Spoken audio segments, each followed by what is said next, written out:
Fleet Marshal had seen war across 300 systems. He had negotiated peace with species that communicated through scent and violence. He had survived the invasion where entire planets burned. He had watched civilizations rise and fall. In all his centuries of service to the Galactic Council, he had never felt the cold touch of real fear. Not until today. The briefing room was filled with veterans like himself. Commander, who had lost half her body fighting the Hive. Admiral, whose scales still bore scars from the acid wars of Prometheus 9. Captain, who had been the sole survivor of the massacre. These were not soldiers who scared easily. They had earned their ranks in blood and fire. "The species calls themselves humans," the intelligence officer said, projecting a hologram of a bipedal creature. "They achieved faster-than-light travel approximately 3 standard years ago. Initial contact protocols were followed. They appear cooperative and peaceful." Studied the image. The human looked soft. No natural armor, no claws or fangs, weak bone structure. They needed oxygen to breathe and lived in a narrow temperature range. By every measure, they were one of the more fragile species the Council had encountered. Threat assessment asked. Minimal. Their technology is primitive compared to Council standards. Their weapons are crude. They have colonized only 12 systems, all within their home sector. The Council has approved a standard diplomatic integration process. Laughed, a deep rumbling sound. After the "everything seems harmless," I say we welcome them and be done with it. The officer nodded. Fleet Marshal will lead the diplomatic convoy. Given your experience with first contacts, the Council believes you are best suited for this mission. 3 weeks later, ship emerged from FTL near the human designated as 442. The station was small compared to Council structures, built from what appeared to be repurposed spacecraft and asteroids. It looked cobbled together, almost primitive. Receiving their greeting signal, his communications officer reported. "They welcome us and offer docking privileges." Accepted. Prepare the environmental suits. Their atmosphere might not be compatible with ours. The docking procedure was smooth. As and his team moved through the airlock, they checked their suit readings. The station's atmosphere was breathable for most species, though the oxygen content was unusually high. The temperature was comfortable. Nothing seemed out of the ordinary. Then the inner door opened, and certainty about humanity began to crack. A human floated in the corridor beyond, not walking, floating. The gravity was turned off, but that wasn't what made pause. It was that the human wore almost nothing. A simple breathing mask covered her mouth and nose. Her skin was exposed to the station's atmosphere. No environmental suit, no protection. "Welcome to station," the human said, her voice translated by the universal systems. "I am Coordinator Shen. We're honored by your visit." Species could survive in harsh environments, but they still needed proper protection in space stations. He glanced at his team. They all saw what he saw. This was unusual. "Thank you for your hospitality," replied carefully. "We were told this is a human colony." "That's right. We've been here for 43 years. My parents were among the original settlers." Shen pulled herself along the corridor using handholds. Her movements were effortless, graceful in the zero gravity. "Please follow me. I'll give you a tour before the formal meetings." As they moved through the station, noticed more oddities. Children played in corridors that had breaches sealed with simple patches. The radiation readings in some sections would have killed most species within hours, yet humans moved through them without concern. In the manufacturing bay, he watched workers repair equipment in temperatures that approached absolute zero, their breath forming crystals in the air. "Your people seem very comfortable in these conditions," said, trying to keep his tone neutral. Shen smiled. "Out here you adapt or you die. We chose to adapt." "How long can you survive in hard vacuum?" asked suddenly. "With a basic oxygen supply, several hours. Some of the deep space workers can go even longer. We've made certain. Modifications to make life easier out here. Modifications. Genetic adjustments mostly, enhanced radiation resistance, more efficient oxygen processing, stronger bones that don't deteriorate in zero gravity, better temperature regulation, nothing too dramatic. Shen said it casually, as if she were discussing a software update. The tour continued into sections that made increasingly uncomfortable. The weapons bay held missiles that could withstand accelerations that would tear apart Council ships. The medical center had entire wings dedicated to treating injuries from hard vacuum and extreme radiation. The training facility showed videos of humans practicing combat in environments that would kill trained soldiers from most species. In the observation deck, Shen gestured to the massive viewport. Outside, could see human workers moving across the station's exterior.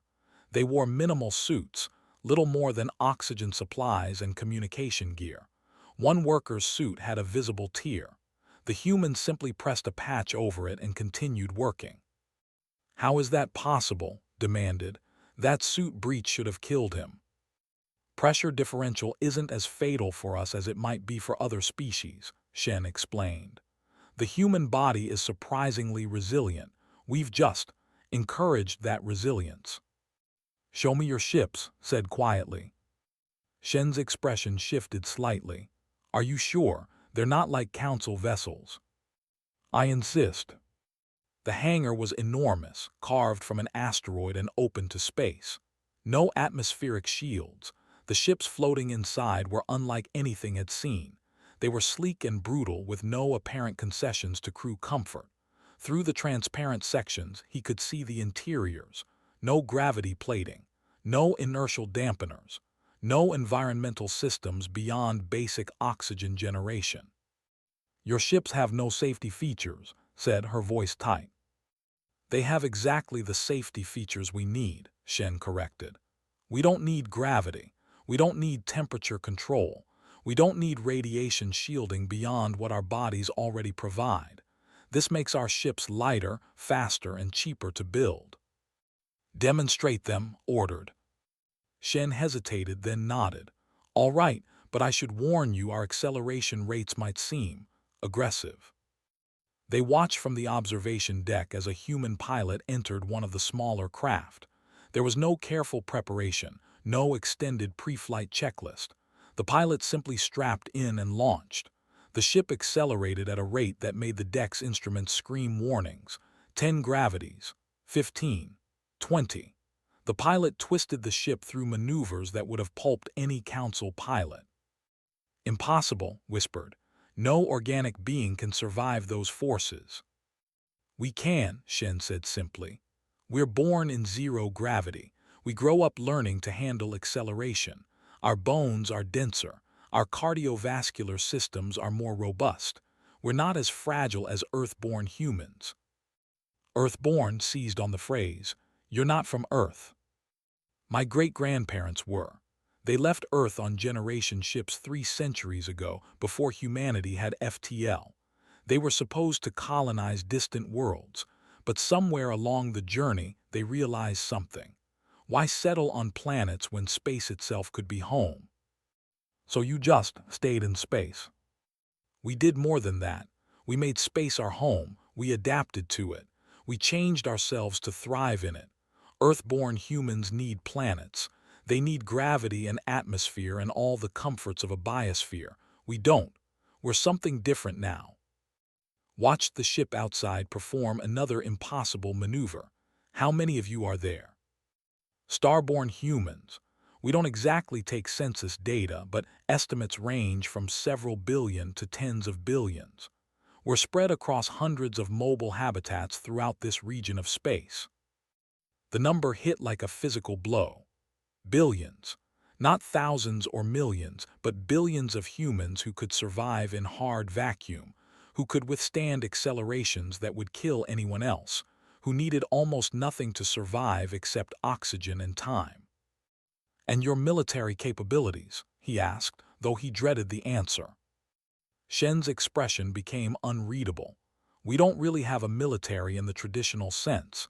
Every habitat has defense forces, but we don't organize them centrally.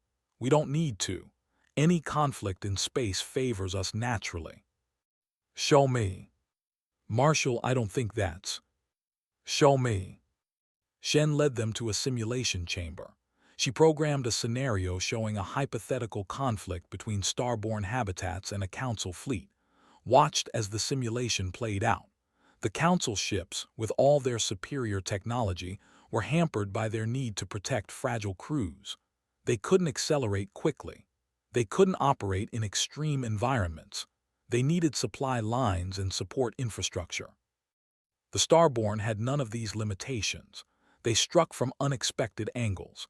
They survived in radiation zones that killed electronic systems. They could hide in environments too hostile for Council scanners. When damaged, they simply moved to another habitat and continued. They needed no supply lines because they carried everything with them.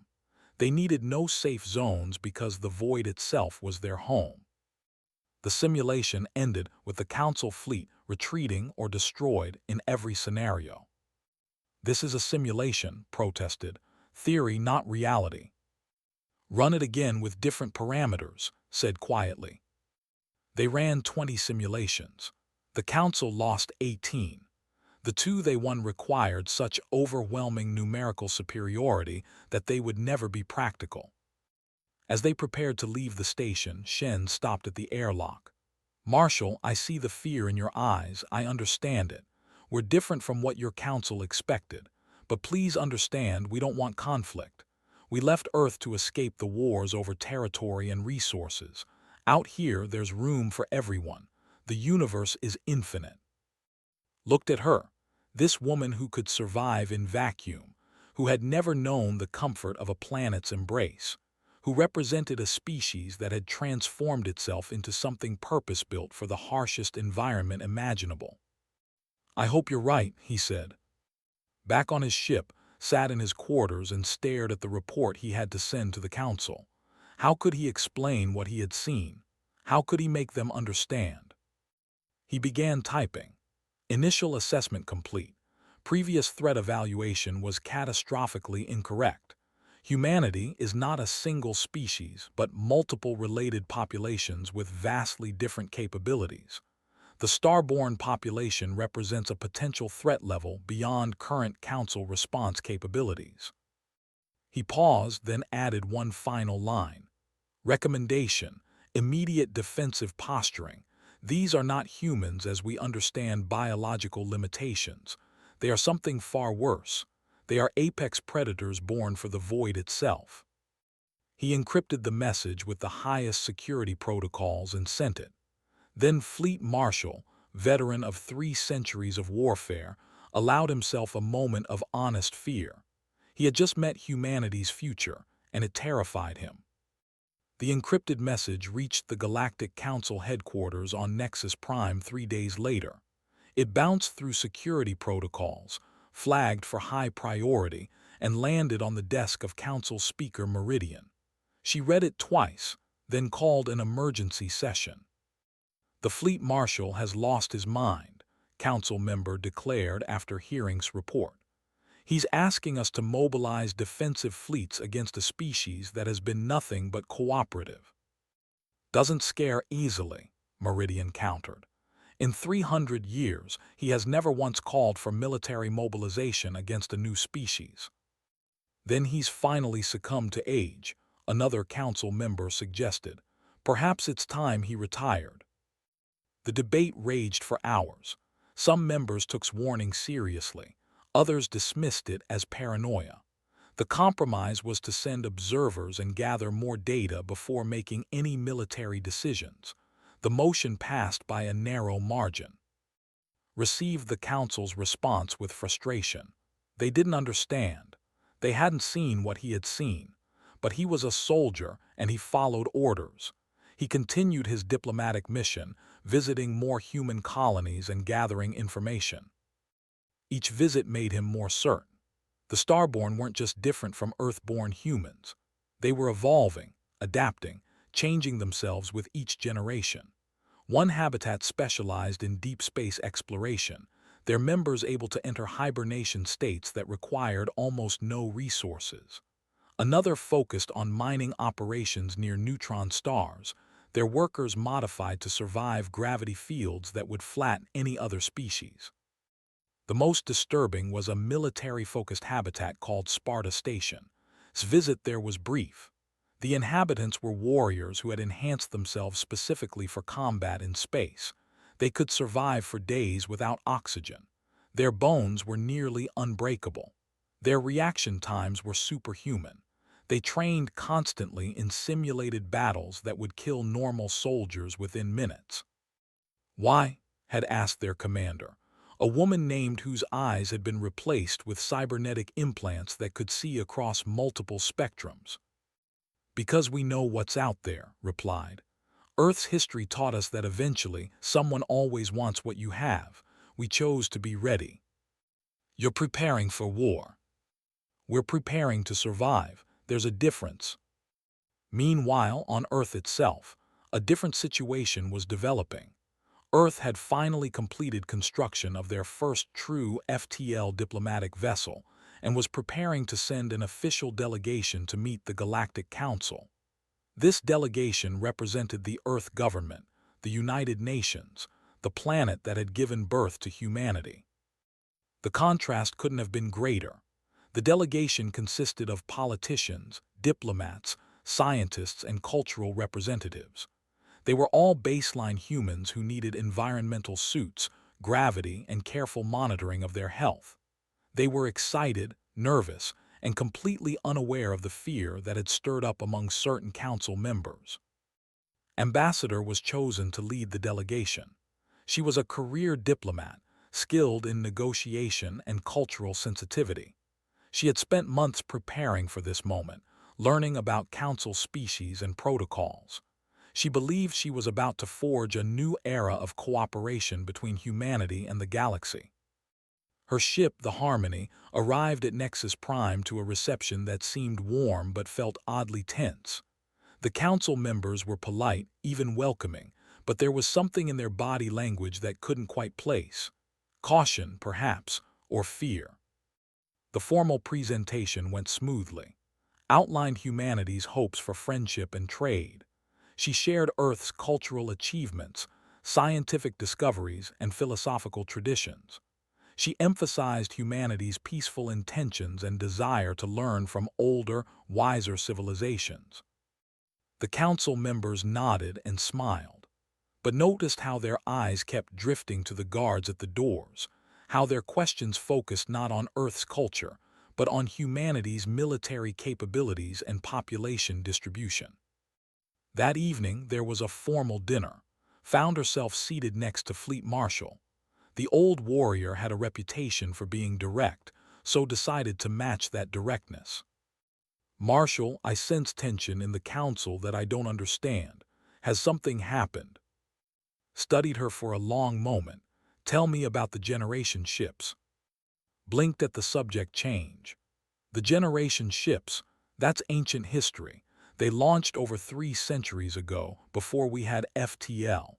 We sent them out hoping they would colonize distant worlds and preserve humanity if something happened to Earth." "And what happened to them?" "We lost contact with most of them. We assumed they died or their descendants settled on worlds too far away to communicate with us. When we finally achieved FTL, we searched for them, but space is vast. We found some colonies, but," trailed off, uncomfortable. "But what?" "But they had changed. They weren't Earth-born anymore. They were something else, something that didn't need us. We tried to maintain relations, but they weren't interested in rejoining Earth's government. They wanted to be left alone." "How many of them are there?" Shook her head. "We don't know. They don't share census data. They don't recognize Earth's authority. Conservative estimates put their population at several billion, but that's only counting the ones we've actually found. There could be more." "Several billion," repeated quietly. "Do you know what they've become?" "I've seen the reports. Genetic modifications, cybernetic enhancements, adaptation to space environments. It's disturbing from Earth's perspective. We believe in preserving human dignity and natural form, but we can't control what happens in deep space. You should know that the Council is afraid of them. His diplomatic smile faltered. Afraid of the Starborn. Marshal, they're peaceful, they've never attacked anyone. Neither had the until they did. Neither had the until they did. Power that great always becomes a threat eventually. That's not fair. You can't judge them based on what they might do. Ambassador, I have run simulations. I have studied their capabilities. If the Starborn wanted to conquer the galaxy, there is very little that could stop them. Their advantages are absolute in space warfare. Felt cold suddenly. Are you saying the Council plans to attack them preemptively? I'm saying the Council is considering its options. And you should know that Earthborn humanity is seen as either a potential ally against them or a potential target for hostage-taking. That's insane. They're still human. They still have human compassion and human ethics. Are you certain? You just told me they've changed, that there's something else now. Had no answer for that. The dinner continued in uncomfortable silence. Over the next several days, tried to gather more information. She spoke with council members privately, feeling out their concerns. What she discovered horrified her. The council was genuinely considering military action against the Starborn habitats. Some members argued for immediate strikes before the Starborn became even more powerful. Others wanted to wait and establish defensive positions. A minority argued for continued diplomacy. Requested an emergency communication with Earth. The time lag was frustrating, but she managed to convey the situation. Earth's response was to send every piece of information they had about the Starborn to the Council, hoping that knowledge would ease fears. It had the opposite effect. The intelligence reports showed just how extensive the Starborn network was. Hundreds of habitats, each one mobile and self-sufficient. Millions of ships, each one capable of accelerations that would destroy Council vessels. A population that needed almost nothing to survive, could operate in any environment, and had no centralized government to negotiate with or threaten. Was called to brief the full council. He stood before them and laid out everything he had learned. He showed videos of humans working in hard vacuum. He presented data on their ship's capabilities. He explained how their lack of biological limitations gave them insurmountable advantages in space warfare. They are not invincible, he concluded, but fighting them would cost us more than we could afford. Even if we won, the casualties would be catastrophic, and there is no guarantee we would win. Then what do you suggest? Meridian asked. We need to understand their intentions. We need real communication with their leadership, if they have such a thing, and we need to establish boundaries that both sides can accept. And if they refuse? Had no answer. The council authorized him to make contact with Starborn leadership. This proved more complicated than expected. The Starborn had no central government, no single leader. After weeks of communication through various channels, finally arranged a meeting with representatives from the largest habitats. The meeting was held in neutral space, halfway between Council territory and the main concentration of Starborn habitats. Arrived with a small diplomatic team. The Starborn sent 3 representatives from different habitats. The lead representative was a man named from a habitat called New Lagos. He looked human enough at first glance, but his skin had a faint metallic sheen, a side effect of radiation-resistant modifications. He moved with the unconscious grace of someone who had never experienced planetary gravity. Marshal greeted him. We understand you've been asking questions about us. The Council needs to understand what you are and what you want. What we are is simple. We're humans who adapted to live in space. What we want is equally simple. We want to be left alone. The Council fears you. We know we've intercepted your communications. Your military is mobilizing. Your politicians are debating whether to attack us, all because we exist. felt embarrassment at having his intelligence operations exposed so casually. Can you blame them? Your capabilities are extraordinary. Your population is vast. You answer to no government and follow no laws except your own. And therefore we must be destroyed. His voice was calm, but there was steel beneath it. Marshal, we left Earth because we were tired of fighting over land and resources. We chose the void because out here there's room for everyone. We don't want your planets. We don't want your trade routes. We don't want your territory. We just want to be left alone to explore the universe in peace. Pretty words, one of his advisors muttered, but power corrupts. Eventually you'll want more.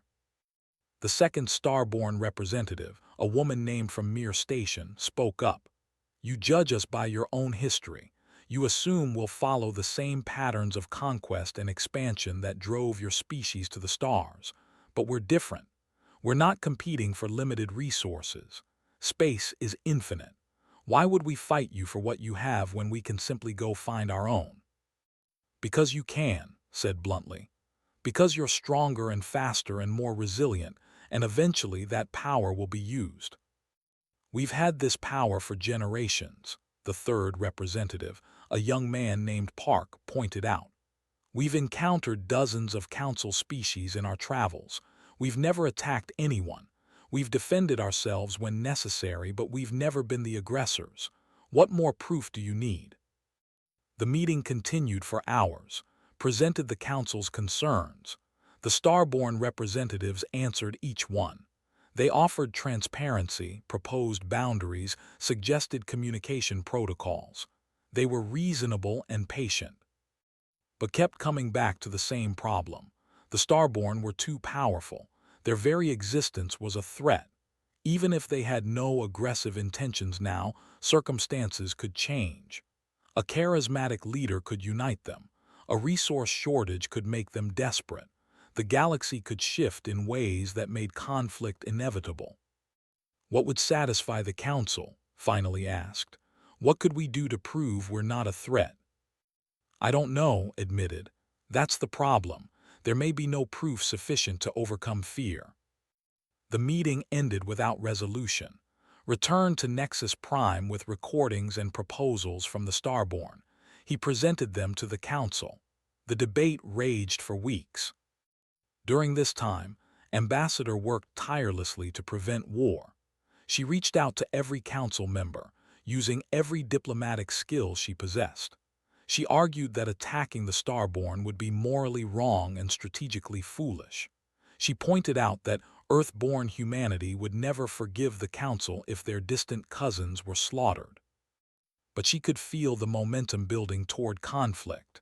Fear was a powerful motivator, and the Council was afraid. Then one evening came to his quarters. I need you to do something for me, he said without preamble. I need you to go to the Starborn, talk to them directly, make them understand how serious this is. I'm an Earth diplomat, not a Starborn representative. You're human, that's enough. They might listen to you. Considered, what do you want me to tell them? Tell them that war is coming unless they can give the Council something it can accept. Some guarantee, some limitation on their power, some way to feel safe. And if they refuse, then millions will die, maybe billions. She took a small ship to the nearest Starborn habitat, a place called Horizon Station. She was greeted with curiosity and hospitality. The Starborn were fascinated by an Earth-born human who would voluntarily travel into deep space to meet them. She spent days there, talking to everyone from children to elders. She learned about their culture, their values, their dreams, and what she learned changed everything. The Starborn weren't cold and alien. They were still fundamentally human. They laughed and loved and hoped and feared. They told stories and made art and wondered about their place in the universe. They were different in body but not in soul. And they were terrified. We know what's coming, a teacher named told her. We've been preparing for the possibility of war since we first detected Council ships in our space. We don't want it, but we'll fight if we must. The Council is afraid of you, said. And we're afraid of them. They have numbers and technology and established infrastructure. We have adaptation and mobility. It would be a long, bloody war that neither side could truly win. Returned to Nexus Prime with a proposal. It was simple and radical. The Starborn would agree to a non-aggression pact with defined boundaries. They would share basic information about their population and locations. They would establish communication channels and protocols for interaction. In exchange, the Council would stand down its military mobilization and agree not to interfere with Starborn habitats. Both sides would respect each other's territory and sovereignty. The Council debated for days. Some members wanted more concessions, others wanted stricter controls. But slowly, a consensus built. The alternative was war, and war had no winners. The vote was close, but the proposal passed. The formal signing ceremony was held on neutral ground, a specially constructed station in deep space. It was attended by council members, Earth diplomats, and Starborn representatives from across their scattered civilization. Stood in the observation gallery and watched the proceedings. Ambassador found him there. "You look troubled," she said. "We just prevented a war. That should make you happy." "I am relieved," corrected. "Not happy. This peace is built on fear on both sides. That's not a stable foundation." "It's a foundation we can build on. Fear can become understanding over time." "Perhaps." They watched as Council Speaker Meridian and signed the treaty documents. Applause filled the chamber. Guards from both sides relaxed fractionally. The moment felt historic. "What do you think will happen now?" asked. "The Council will watch the Starborn nervously for years. The Starborn will continue doing whatever they were doing before, just with more awareness of their neighbors. Both sides will walk carefully around each other." "That sounds like Cold War, not peace." "Cold War is better than hot war." Over the following months, the treaty held. Trade agreements were negotiated, though limited. Scientific exchanges were proposed. Cultural missions visited each other's territories. The Starborn remained separate but no longer completely unknown. The Council remained wary but no longer on the brink of military action. Continued his work as Fleet Marshal, but something had changed in him. He had spent 300 years believing that strength must be checked, that power must be controlled. The Starborn challenged that assumption. They were powerful beyond measure, yet they chose peace. They could have conquered, yet they chose isolation. It bothered him in ways he couldn't fully articulate. 1 year after the treaty signing, made an unusual request. He asked permission to visit Horizon Station for an extended cultural exchange. The Council granted it, seeing it as a good faith gesture. Horizon Station welcomed him. For 3 months he lived among the Starborn, learning their ways. He experienced zero-gravity living. He trained in their harsh environments. He studied their philosophy and culture. And slowly his fear transformed into something else. Not quite respect, but acknowledgement. On his last day there, he met with Coordinator Shen, the woman who had given him his first tour of a Starborn habitat over a year ago. "I judged you harshly," he told her. "I saw your power and assumed malice." "You saw accurately. We are powerful, but you assumed that power requires conquest. That was your mistake. I'm beginning to understand that now. You really don't want to conquer the galaxy." "We really don't. We barely want to deal with the galaxy. We're explorers, not conquerors. The universe is infinite. Why would we fight over this tiny corner of it?" Because that's what my species would do, what most species would do." Shen smiled. "Then perhaps we're more evolved than you thought. Not physically, though there's that too, but culturally. We learned from Earth's mistakes." Returned to Council space with a new perspective.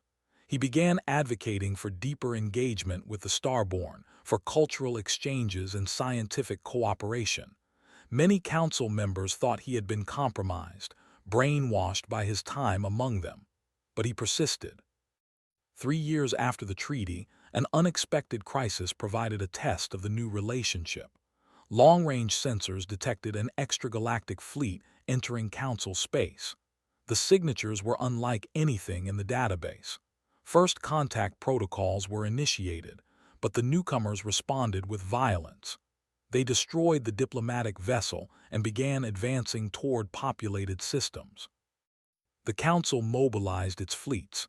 Emergency sessions were called, and then something unexpected happened.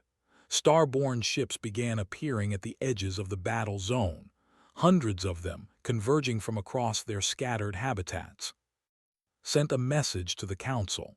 We monitor communications in this region. We saw the attack. If you'll accept our help, we're ready to fight alongside you. The Council had no time for debate. They accepted. The battle that followed would be remembered for generations. The extragalactic invaders were powerful, with weapons that could punch through Council shields and ships that could outrun Council vessels. But they had never encountered anything like the Starborn. Starborn ships accelerated at impossible rates, dodging fire that would have destroyed slower craft. They operated in radiation fields that disabled the invaders' targeting systems. When their ships were damaged, the crews simply went EVA and continued fighting from the void itself.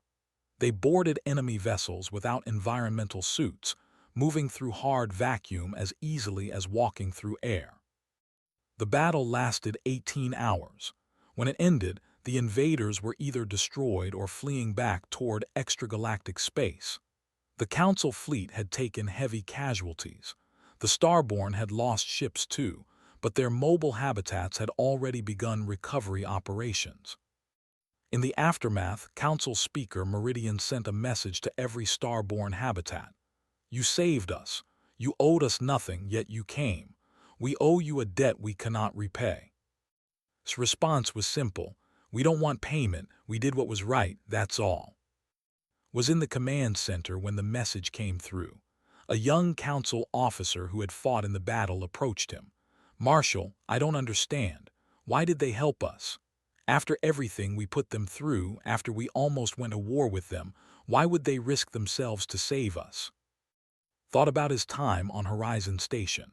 He thought about the Starborn children he had met, who dreamed of exploring distant galaxies. He thought about the artists who created zero-gravity sculptures and the scientists who studied phenomena no planet-bound species could observe. He thought about their philosophy, their culture, their fundamental humanity that persisted despite all their physical changes. Because despite everything they've become, he said slowly, they're still human, and humans have this irritating habit of protecting those weaker than themselves, even when those weaklings once tried to destroy them. The officer looked confused. Is that a human strength or a human weakness? Smiled for the first time in days. Yes. In the years that followed, the relationship between the Council and the Starborn evolved. It would never be completely comfortable. The Council would always be somewhat afraid of the Starborn's capabilities. The Starborn would always be somewhat wary of the Council's territorial nature. But fear had given way to understanding, and understanding had created something unexpected: mutual respect. Trade increased slowly. Scientific cooperation deepened. Starborn children began visiting Council worlds as part of cultural exchanges, carefully protected in environmental suits that let them experience planetary surfaces. Council youth began taking tour of Starborn habitats, experiencing zero gravity and the vast emptiness of deep space. Retired from military service 5 years after the treaty signing, he wrote a book about his experiences, titled Understanding the Void: Humanity Among the Stars. It became required reading in Council military academies and diplomatic schools. In his conclusion, he wrote, I learned something important from the Starborn. Power does not require domination. Strength does not demand conquest. The greatest warriors are those who never need to fight, and the greatest civilizations are those who choose peace despite their ability to wage war. The Starborn could have conquered the galaxy. They chose not to. That choice, more than anything else, defines their character and teaches us about our own. Ambassador continued her work bridging the gap between Earth, the Council, and the Starborn. She often thought about how close they had come to disaster, how fear had nearly triggered a war that would have devastated millions. But they had stepped back from the brink. They had chosen dialogue over destruction. On Horizon Station, Coordinator Shen watched new arrivals from a distant habitat dock with her station. They brought news of discoveries in far regions of space, of wonders they had witnessed and mysteries they had encountered. The universe was vast and filled with possibilities. She thought about the Council's fleet, how close they had come to attacking. She thought about the fear in his eyes during his first visit. She thought about how that fear had transformed into something better. Humans had gone to the stars and become something new, but they had kept the core of what made them human: adaptability, compassion, and the stubborn refusal to be defined by others' expectations. They had faced fear and chosen understanding. They had been offered war and chosen peace. And now they faced the infinite universe together with the rest of the galaxy, no longer as potential enemies but as uneasy allies learning to navigate the cosmos side by side. The fear was still there on both sides, but it was manageable now. It was understood. The Starborn had terrified the veterans.